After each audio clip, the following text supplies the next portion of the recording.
राधे राधे।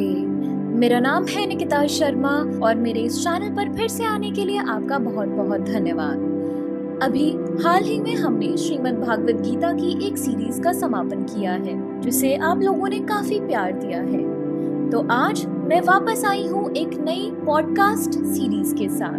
मैं बहुत वक्त से YouTube पॉडकास्ट फीचर का उपयोग करने के बारे में सोच रही थी, लेकिन देर आए दुरुस्त आए, कोई बात नहीं।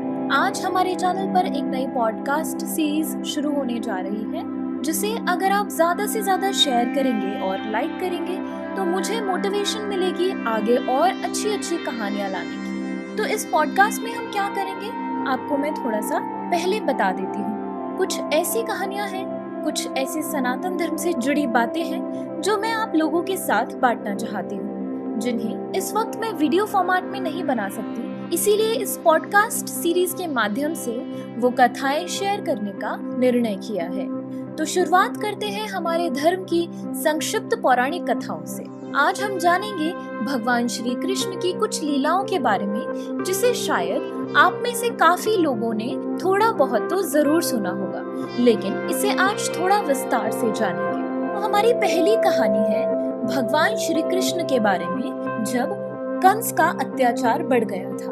अपने पंचांगों पर कली संवत लिखा जाता है। विक्रम संवत 2009 में कली संख्या 5053 था, जिस दिन भगवान श्री कृष्ण पृथ्वी से गोलोक धाम गए थे। उसी दिन से कलयुग आरंभ हुआ था। भगवान श्री कृष्ण का अवतार हुए 5000 वर्ष से अधिक हो गया था। उस समय मथुरा के राजा उग्रसेन जी थे। उनका बड़ा पुत्र कंस बहुत बलवान तथा निर्दयी स्वभाव का था।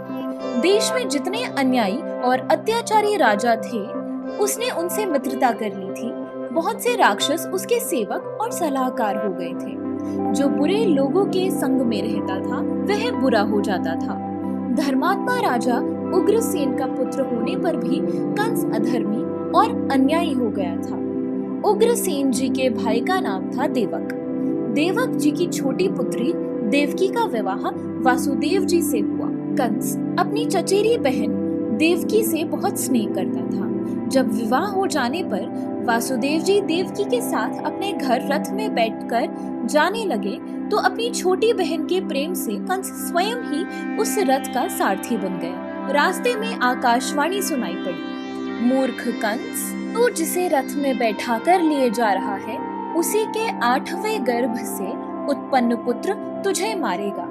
कंस आकाशवाणी सुनते ही क्रोध में भर गया। उसने देवकी के बाल पकड़ लिए और उन्हें मारने के लिए तलवार खींच ली। वासुदेव जी ने कंस को समझाया, देखो भाई, जब मौत होने वाली होगी तब तो होके ही रहेगी। बिना मौत के कोई किसी को मार नहीं सकता। तुम अपनी बहन को मारकर पाप मत करो। पाप करने वाले की लोग निंदा करते हैं और वह नरक में जाता है। कंस बड़ा निर्दयी और पापी था। वासुदेव जी के उपदेश का उस पर कोई प्रभाव नहीं पड़ा। उसने कहा, मैं इसी को मार देता हूँ, फिर मुझे मारने वाला पुत्र तो उत्पन्न ही कैसे होगा।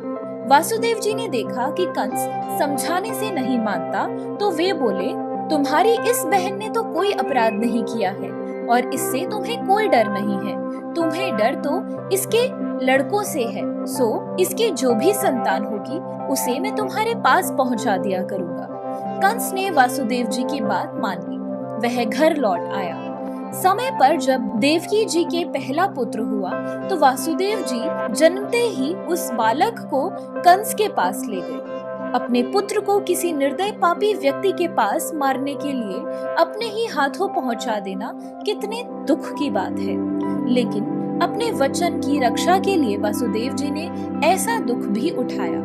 सत्पुरुष सत्य की रक्षा के लिए बड़े से बड़े कष्ट सह लेते हैं। पहले तो कंस ने उस बालक को लौटा दिया, लेकिन नारद जी चाहते थे कि भगवान का अवतार जल्दी हो।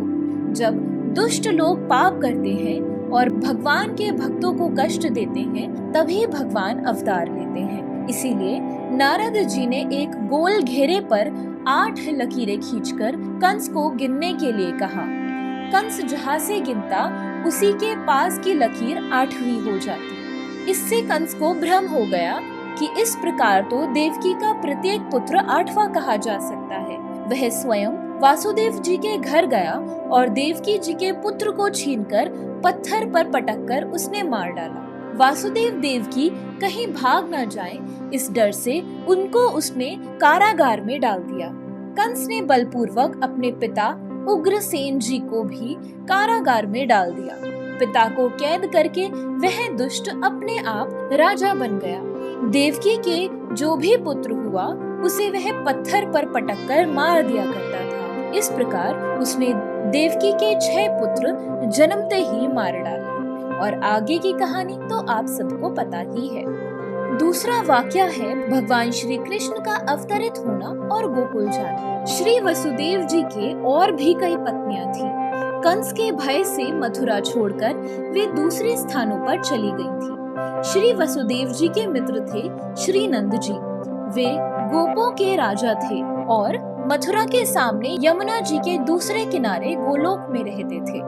वासुदेव जी की एक पत्नी श्री रोहिणी जी जब गर्भवती हुई तो वे मथुरा से नंद जी के यहाँ गोकुल में जाकर रहने लगी। जब देवकी जी के 7वीं संतान होने को हुई तो भगवान ने अपनी योग माया से कहा, देवकी माता के गर्भ में इस बार संकर्षण जी हैं, उन्हें तब रोहिणी जी के गर्भ में पहुंचा दो। इसके बाद मैं माता देवकी के यहाँ प्रकट होऊंगा और तुम नंद जी की पत्नी यशोदा जी की पुत्री बनकर प्रकट होना। भगवान की आज्ञा से योग माया ने देवकी जी के गर्भ को रोहिणी जी के गर्भ में पहुंचा दिया। रोहिणी जी का गर्भ भी उसी में मिल गया। उससे श्री बलराम जी प्रकट हुए। मथुरा में सबको यही पता लगा कि देवकी का 7वां गर्भ गिर गया। इसके पीछे जब स्वयं भगवान देवकी माता से प्रकट होने को हुए तब देवकी माता के मुख पर अद्भुत तेज छा गया। कोई उनकी ओर देख भी नहीं सकता था। 8वें गर्भ की बात जानकर कंस ने कारागार को बंद करा दिया और बहुत से बलवान पहरेदार वहां रख दिए। भाद्रपद महीने के कृष्ण पक्ष में अष्टमी की आधी रात को कंस कारागार में वासुदेव देवकी के सामने भगवान प्रकट हुए। भगवान के शरीर का रंग नील कमल के समान सुंदर नील श्याम था। उन्होंने बिजली के समान चमकता पीतांबर पहन रखा था और उनके 4 भुजाएं थीं और उनमें शंख, चक्र, गदा तथा पद्म थे। भगवान ने रत्नों से जड़ा मुकुट, कुंडल, कंकड़, बाजूबंद आदि बहुमूल्य आभूषण धारण कर रखे थे और उनके अंग से इतना प्रकाश निकल रहा था कि समस्त कारागार प्रकाशित हो रहा था। वसुदेव तथा देवकी जी ने भगवान की स्तुति की। माता देवकी ने भगवान से प्रार्थना की, आप अपने इस चतुर्भुज रूप को छिपा लें। आपके अवतार की बात सुनकर कंस अभी यहाँ दौड़ा आएगा। कंस से मुझे बहुत डर लग रहा है। भगवान ने अपना चतुर्भुज रूप छिपा लिया और वे स्नेह से शिशु बन गए। भगवान ने वसुदेव जी को कहा कि आप मुझे गोकुल पहुंचा दें और वहां से यशोदा जी की कन्या को ले आएं। भगवान की आज्ञा मानकर वसुदेव जी ने उन्हें एक सूप में रखा। भगवान की इच्छा से वसुदेव जी के हाथ की हथकड़ी तथा पैर की बेड़ी अपने आप खुल गई। सब दरवाजे भी अपने आप खुल गए और सब पहरेदारों को गाढ़ी नींद आ गई। उस समय बिजली कड़क रही थी, जोर की वर्षा हो रही थी। वासुदेव जी जब कारागार से निकले तो शेषनाग जी चुपचाप उनके पीछे चलने लगे और अपने अपने सहस्त्र फण फैलाकर भगवान श्री कृष्ण तथा वसुदेव जी के ऊपर छाता बनाकर वर्षा से बचाने लगे। यमुना जी में बाढ़ आई थी, लेकिन वसुदेव जी के लिए यमुना जी इतनी घट गई कि उनके घुटने से भी नीचे जल रह गया। इसी दौरान एक वाकया और होता है जहाँ ब्रह्मा जी ने भगवान श्री कृष्ण और श्री जी का विवाह करवाया। अगर आपको वह कथा नहीं पता है तो ऊपर आई बटन पर जाकर इसे पहले सुन लें और फिर वापस आकर इस कहानी को जारी करें। चलिए इस कहानी में आगे बढ़ते हैं। वसुदेव जी जब गोकुल पहुँचे तो भगवान की माया से वहाँ भी लोग गाढ़ी नींद में सो रहे थे। उसी समय यशोदा जी को भी लड़की हुई थी, लेकिन यशोदा जी भी भगवान की इच्छा से सो गई थी। उन्हें यह भी पता नहीं था कि लड़की हुई है या लड़का। वसुदेव जी सीधे नंद जी के घर में चले गए। उन्होंने यशोदा जी की वह तुरंत की पैदा हुई लड़की उठा ली और वहां भगवान श्री कृष्ण को रख दिया और मथुरा लौट आए। वसुदेव जी के कारागार में आते ही दरवाजे अपने आप फिर बंद हो गए। वसुदेव जी ने हथकड़ी बेड़ी भी पहन ली। उसी समय वह गोकुल से लाई हुई लड़की रोने लगी। उसका रोना सुनकर पहरेदारों की नींद टूट गई। वे कंस के पास दौड़े गए और उसे देवकी के संतान होने का समाचार दिया। कंस तो डर के मारे देवकी के पुत्र होने की बाट ही देखता रहता था। उसे नींद आती ही नहीं थी। समाचार मिलते ही तलवार लेकर नंगे पैर पैदल ही वह दौड़ पड़ा। देवकी जी ने कंस को आते देखा तो उस कन्या को गोद में छिपा लिया। रोते रोते देवकी जी ने कंस से प्रार्थना की, भैया यह तो लड़की है, तुम इसके प्राण मत लो। पापी कंस ने देवकी जी को डांट दिया और लड़की को छीनकर पैर पकड़कर पत्थर पर पटकने लगा। लेकिन वह साधारण लड़की तो थी नहीं, वह तो योगमाया थी। कंस के हाथ से सरक कर वे आकाश में चली गईं। वहां उन्होंने अष्टभुजा रूप धारण करके कंस से कहा, दुष्ट कंस, तेरा मारने वाला पैदा हो गया है। तू अब व्यर्थ निरपराध लोगों को कष्ट देना बंद कर। तेजोमयी अष्टभुजी देवी कंस से इतनी बात कहकर अदृश्य हो गई। उनकी बात सुनकर कंस को बड़ा डर लगा और दुख भी हुआ। उसने सोचा कि वसुदेव देवकी के पुत्रों को व्यर्थ ही मारा। उसने अपने बहनोई वसुदेव जी तथा बहन देवकी जी की हथकड़ी बेड़ी खोल दी। उसने अपने अपराध की क्षमा मांगकर कंस ने उन्हें उनके घर भेज दिया। कारागार से लौटकर सबेरा होते ही कंस ने अपने राक्षस मंत्रियों को बुलाकर अष्टभुजा देवी की बात सुनाई। कंस के राक्षस मंत्री भी बड़े पापी और हत्यारे थे।